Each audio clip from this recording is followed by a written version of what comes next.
So as we were saying, the crown now is connected directly to the perineum. And that's a very important connection. And that's where the center channel is then. So the interesting part also is the sacrum is the beginning of the yang channel. And the third eye is the ending, which is really interesting. Like usually we think of the back channel going up to the crown, and then, you know, the front channel is the front, but actually the third eye is still part of the yang channel, which is really interesting. What we want to do right now is to basically sequentially flow with the front channel, and then flow with the back channel. Yeah. And the main thing that we need to do really to connect these two channels together is the two switches, the two bridges. Upper bridge, which is this one, the tongue. So when the energy goes up and reaches the third eye, and then comes, it fills up the roof of the mouth, and it stays there. So we need to bring our tongue and touch the top. And when we do that, then we close that bridge, and then the energy starts to flow from that top channel through the roof of the mouth to the tongue, and then start flowing down. So the tongue has to touch the roof, otherwise the two channels are open.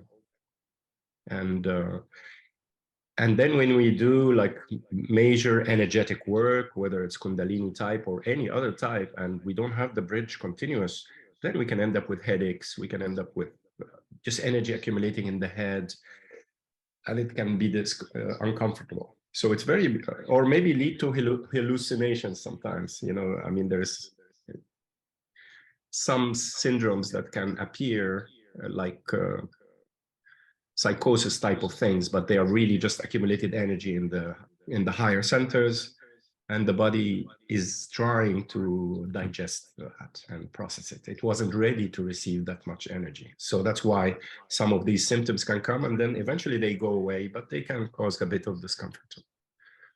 So closing that bridge here will allow it to go down. You know, high blood pressure that comes sometimes, or migraines and things, it comes as a result of accumulated energy in the higher centers. So connecting the tongue to the roof of the mouth will then alleviate that and will allow it to flow back down into the front channel. And then the second switch, or the bridge, is the perineum.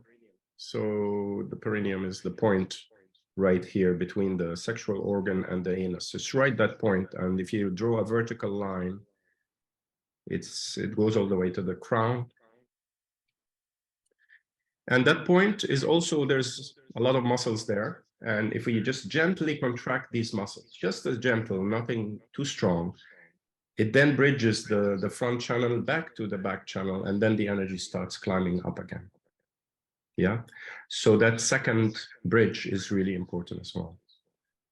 So, and it becomes a second nature for us. Like, it's just the way we do it is we visualize the energy climbing up, and we contract this energy, contract these muscles, and then push, and the energy goes up, and we feel it. And then when it comes there, we connect our tongue, and then relax, exhale, and then it goes down. And then contract, inhale, and then you feel it go up. And then relax, exhale, and then it goes down. And that's kind of the natural flow of how we want it to go. Okay. So the idea is to become familiar with these points just in a general way. So what we will do is we do the meditation. We will do it as a guided meditation. We will move from one point to another. If you feel like holding your hands, like touching a point, you know, to just feel it, then you can do that. Or if you can just feel it by directing the mind to it, then that's okay as well. And we can flow through it this way. One important point also to mention, which is the navel. The navel is not a chakra. The navel is really a storage and a portal and a major center in this way, but it is not one of the chakras, as we know. So when we do the orbit, we move from the solar plexus to the sacrum, or sacral center, or the sexual center, perineum, sacrum, up the T11, which is the adrenal point, then wing point, C7, which is opposite throat, base of the skull, or jade pillow. These are all terms that describe the soft part of the brain, crown, third eye. Connect the tongue to the roof of the mouth, then we start flowing down. We will bypass the navel for now, and we'll just go around with the chakras. So solar plexus, and then sacral or sexual center back. We'll do the orbit a few times. It's really important to feel the feet connected to the ground. It's very important, so that we feel that groundedness. When we do this and combining it with the three minds meditation, which we did before, where we are residing here, where the heart is down here, and the higher brain is down here, and this is connected to source and the universe, this is a very powerful engine. You have a cosmic generator right inside of you, and you're totally protected and shielded and contained. The energy is contained. There's no leakage anywhere. The key here is the leakages, to block, to end the cords, the connections we have. Any trauma, any negative experience we had with anybody, emotional, related, you'll end up with cords here. Connections, cables that are connecting us with the people and the situations. And that is a source of leakage. We're just leaking a lot of light force through the back or through the front. But and that's how manipulation and control is, really. Manipulation and control is to just throw a fishing rod there, and then it's just connected to somebody, and they just pull us everywhere. People who want us to do things for them or manipulate us in whichever ways, or just the structures and systems that exist in the world that are based on manipulation. You will find all these things. So we're really cutting all that now by just integrating ourselves and creating this container that doesn't leak. Yeah. So that's a very important combination. When we combine the three minds together and we combine a sealed container, we take full control over our life force this way. Okay. A question, if I may. Mm-hmm. When doing the cosmic orbit, if we're not going through and touching the points, would you recommend clasping the hands to prevent leakage from the hands? Yes, ideally we want to clasp the hands so that we stop the leaking through the wing point. So when the energy arises up here and there's any blockage, let's say blockage in the throat or somewhere up in the higher centers, the energy would just flow out from the wing point into the hands. And in a way, that's what healers do. If they heal with their own energy, they would just get the orbit up to the wing point, then direct it to the hands and start to heal, right? But in this case, because we want to contain all the energy and seal our container, we just hold both hands together like this so that the energy enters back into the body again. And so, yeah, but if we do it by the assistance of the hands, we just try to do it for a few times to feel, or even just touch it to feel it, and then like a stimulation, you just touch it while you're doing it, and then go back to clasping the hands together. Maybe just touch it to feel it. So it's not like we hold it all the time. It's just to remind yourself where the location is until it becomes automatic. You know, until with your mind you can say, okay, I want to go to the C7 or the big bone here, and then you go there, you feel it because you connect. You know, you just connect it. Right. So until we do that, it's good to just touch it to remind ourselves what it is. Just a quick question also. For holding hands, can we have like a Sintamani or any other crystal? Because I'm doing this all the time. I have my hands closed, but I always have either Sintamani or some very important crystal. So it's okay like that, of course. Yeah. Yeah. Silly question, but still. No, it's not. No, it's not actually silly. It's a very good question indeed. And but the other question will be is that do we want to polarize it or filter it through something, or we want it to be our just pure life force? I mean, that's also another question, you know. Yeah, this is what I'm asking. Yeah, but I love them so much. I feel they're part of me. So it's like, you know, it's, I feel it's okay. No, it's wonderful. It's like if we are doing an activation, you know, if we're doing a Sintamani grid kind of activation, you definitely want to hold the Sintamani in your hands, because now you're kind of tuning it to this frequency of the Sintamani, and then you want to connect it to the grid. Absolutely, yeah, that's a good way to do it. Okay, if you want to do it for your own healing, or at the end of the day, where you just want to collect your energy and contain it and you know, harmonize it, you probably want to do it just pure, you know, with your own. Or maybe if you want to use another type of stone or crystal that maybe is clear, maybe has a specific resonance that will help in your healing. Depends on which chakra you feel is like needs support, then you would use a chakra, a crystal. I mean, there's many combinations you can use. Okay. Yeah, thank you. That's a good point. Thank you. Yeah. Thanks. All right, so it's really relatively straightforward now. So we would just climb up here in the inhalation, and then we exhale down, then we inhale up. But we will make a stop, exhale and inhale and move up. Exhale, inhale, move up, right? And then when we reach here, we inhale and then exhale and move down, because now we're in the yin phase, right? Inhale in that same position, then exhale down. Yeah, inhale here and then exhale here, and so on. But then we go and reverse it.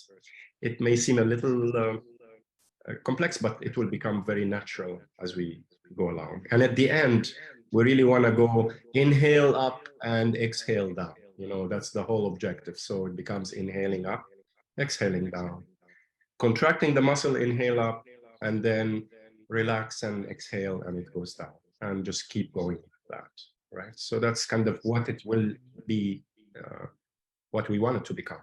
At the end of this, once we finished, we would need to collect the energy now.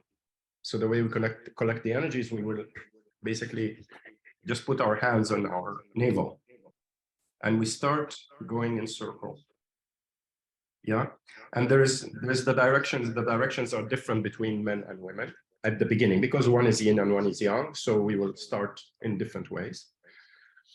So women will collect the energy by spiraling out from the navel first 36 times counterclockwise. So basically it's top, right, down, left, top, right, down, left. Okay.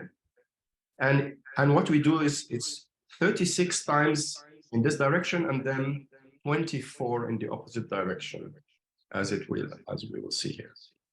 Okay. And it's the opposite for men. So men will collect the energy by spiraling outwards from the navel 36 times. So it's basically top, left, down, right. So it's clockwise. Yeah. And in both cases for men and women, it's starting small and then becoming bigger and bigger and bigger and bigger, but not to rise above the chest and not to go below the pubic bone. Yeah. So it's really in that navel area only. Don't go up and don't go below the pubic bone. Yeah. Now we are collecting all the energy to the navel, which is our storage area. And the directions is just depending on if we're men or women, because of the yin and yang flow of energy. So it will have to take this shape. It begins in the center and grows and grows and grows and grows. Why? Because we're actually, when we're collecting, we're still moving the orbit, but now we're moving the orbit and collecting it. We're moving the orbit and collecting it. So we're starting by a small spiral, and the more energy that adds to it, the bigger it becomes. Okay, and that energy now gets stored in the navel.